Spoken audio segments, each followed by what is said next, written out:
Relatório final da Comissão Especial da Covid é protocolado na Alerj. Aprovado o projeto que complementa a política sobre mudança climática e desenvolvimento sustentável. O novo texto pede atenção para áreas do estado que sofrem com alagamentos e deslizamentos. O Jornal da Alerj está no ar.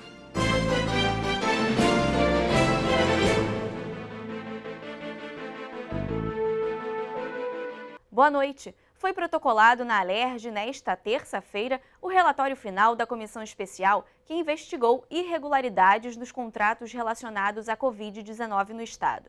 O documento, que foi aprovado pela Comissão Especial, traz recomendações para punir o desvio de recursos na área da saúde. O relatório final foi entregue e aprovado pela comissão e possui recomendações muito importantes, como a apresentação de um projeto de lei que prevê o fim das organizações sociais de saúde até julho de 2022. Essa é uma conclusão muito importante que a comissão teve nos seus meses de trabalho. Além disso, 3 pontos principais merecem atenção nesse relatório. Primeiro, a sugestão de criação de uma CPI para dar continuidade na investigação de irregularidades e do esquema de corrupção que permeou a saúde do Rio de Janeiro. Segundo, a apresentação de uma PEC de transparência na execução orçamentária para melhorar o fluxo e a transparência de todos os pagamentos e contratos que acontecem no nosso estado, não só no executivo, mas nos outros poderes também. E por fim, a recomendação para que o impeachment do governador afastado, Wilson Witzel, seja confirmado pelo Tribunal Misto. E na sessão plenária de hoje foi aprovado o projeto que complementa a política sobre mudança climática e desenvolvimento sustentável no estado.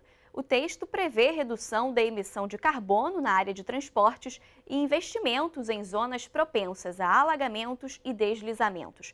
Confira a votação deste e outros projetos com a repórter Fernanda Nogueira. Os parlamentares voltaram a se reunir nesta terça-feira de forma remota e presencial para mais uma ordem do dia. Foi analisado o projeto do deputado Daniel Librelon, que autoriza o governo a adotar medidas para a prevenção da mortalidade materna, infantil e fetal durante a pandemia do novo coronavírus.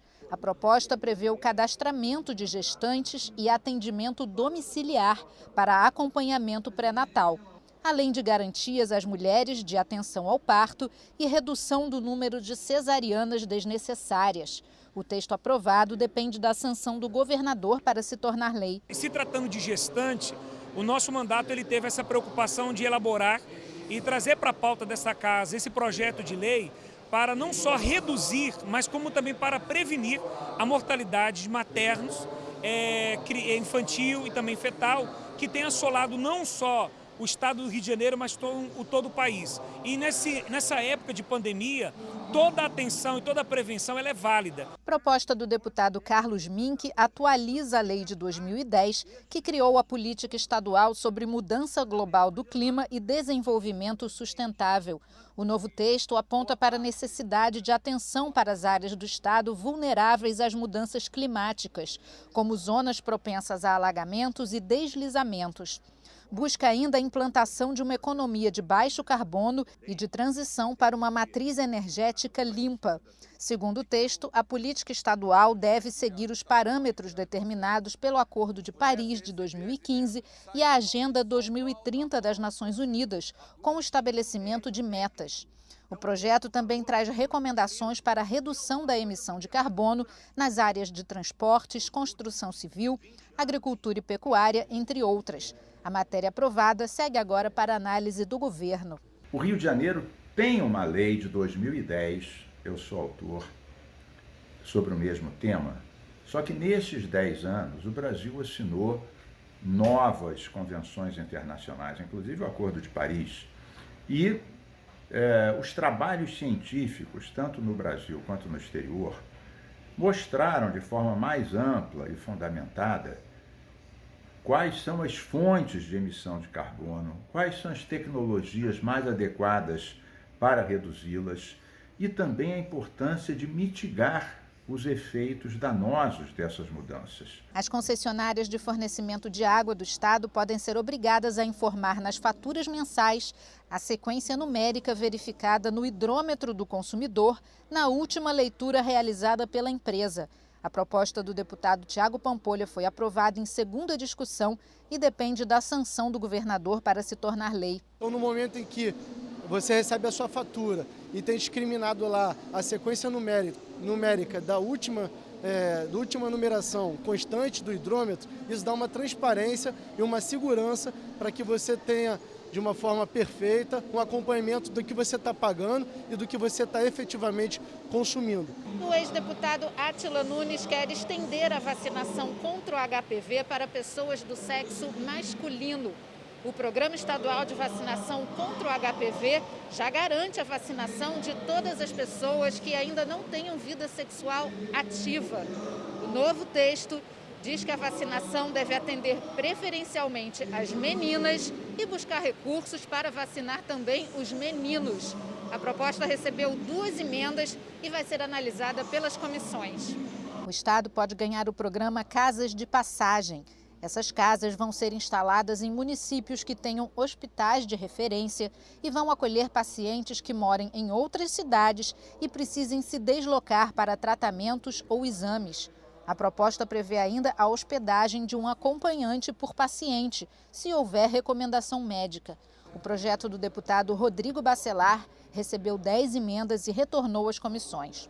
A proposta do deputado Flávio Serafini prevê mudanças na carreira e na nomenclatura dos cargos de especialistas técnico-pedagógicos da FAETEC, a Fundação de Apoio à Escola Técnica do Estado.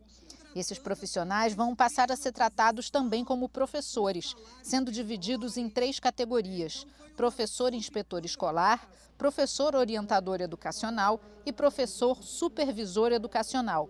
Todos terão carga horária de 40 horas semanais e direito a dedicar 1/3 deste tempo para o planejamento de atividades e estudos, como é previsto em lei. Os cargos são de nível superior e os profissionais devem ter licenciatura em pedagogia. O projeto recebeu 14 emendas e retornou para análise das comissões. Agentes públicos como bombeiros, policiais civis e militares ou que desempenhem funções de socorro, salvamentos e combate a incêndios podem ficar isentos de indenizar o Estado ou terceiros em casos de danos materiais nos veículos utilizados nas atividades profissionais. O projeto da deputada Zeidan e do ex-deputado Paulo Ramos prevê que a isenção só deve ser aplicada após um processo de sindicância que comprove que não houve negligência por parte dos agentes. O texto foi aprovado em segunda discussão. A proposta do deputado Márcio Pacheco cria a política estadual sobre drogas do estado do Rio de Janeiro, com o objetivo de conscientizar a sociedade sobre os prejuízos sociais causados pelo uso de drogas lícitas e ilícitas e garantir a implantação e melhorias dos programas de prevenção, tratamento e reinserção social do dependente químico e de familiares.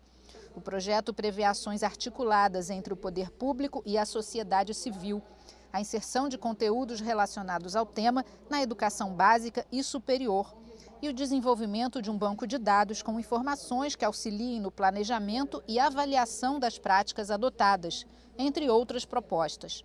O texto sugere ainda a implantação de centros de referência sobre drogas para atendimento aos dependentes químicos e a criação de incentivos fiscais para entidades do terceiro setor ou privadas que atuem em parceria com o poder público na oferta de tratamento e inserção social dos pacientes. A matéria recebeu 48 emendas e volta a ser analisada pelas comissões. Há quem defenda, por exemplo, uma política que na ponta a reabilitação deva ser realizada única e exclusivamente por instrumentos públicos da área médica e sem nenhum conceito, por exemplo, religioso. Eu defendo que as comunidades terapêuticas, inclusive com apoio denominacional, apoio religioso, possa avançar nesse processo. Ou seja, todos os bons equipamentos devem ser usados contra esse mal. Estabelecer esse diálogo é fundamental para que a política pública seja a mais ampla possível e alcance o maior número de fluminenses que a gente puder acolher. Afinal de contas, a droga é o maior mal do século. Já o deputado Alexandre Freitas quer que os agentes públicos sejam proibidos de impedir o registro de imagens por qualquer pessoa no interior de repartições públicas do Estado. O projeto determina ainda que o agente público não terá seu direito de imagem violado caso os registros revelem abuso de autoridade, prevaricação, corrupção ativa ou passiva, atos de improbidade administrativa ou ineficiência do serviço prestado. A proposta recebeu 25 emendas e retorna às comissões. Ele apenas declara um direito que já existe para o cidadão fluminense, que é agravar atos de incompetência ou abuso de autoridade no estado do Rio de Janeiro. Mas, infelizmente, dado o nosso modelo de Estado, esse direito muitas das vezes é vilipendiado por agentes públicos incompetentes ou corruptos. Então, a nossa ideia é que a Alerj aprove esse PL para deixar explícito um direito inalienável do cidadão fluminense. Os aprovados para o cargo de inspetor de segurança e administração penitenciária nos concursos realizados em 2003, 2006 e 2012 devem ser convocados para tomar posse. É o que diz o projeto assinado por 17 parlamentares da Alerj. O texto diz ainda que o Estado não pode realizar novos concursos enquanto esses profissionais não forem convocados. A matéria recebeu 5 emendas e volta a ser analisada pelas comissões. Pode ser criado no Rio o Programa de Vida da Mulher durante o climatério, período de transição da fase reprodutiva para a pós-menopausa. O programa deve ser coordenado pela Secretaria Estadual de Saúde e implementado nas unidades básicas de saúde e clínicas da família. Serão garantidos exames obrigatórios e opcionais, orientação sobre dieta alimentar e terapia individualizada com hormônios, além de atendimento psicológico. A proposta prevê ainda a divulgação periódica de dados referentes à idade, cor, estado civil, entre outros. O projeto da deputada enfermeira Rejane recebeu 11 emendas e volta a ser discutido nas comissões. Os serviços públicos de atendimento a mulheres vítimas de violência podem passar a aplicar o formulário de avaliação de risco em violência doméstica contra a mulher, o FRIDA. A proposta faz parte dos encaminhamentos do relatório final da CPI do feminicídio, que aconteceu na Alerj em 2019 e é assinada por 9 parlamentares que integraram a comissão.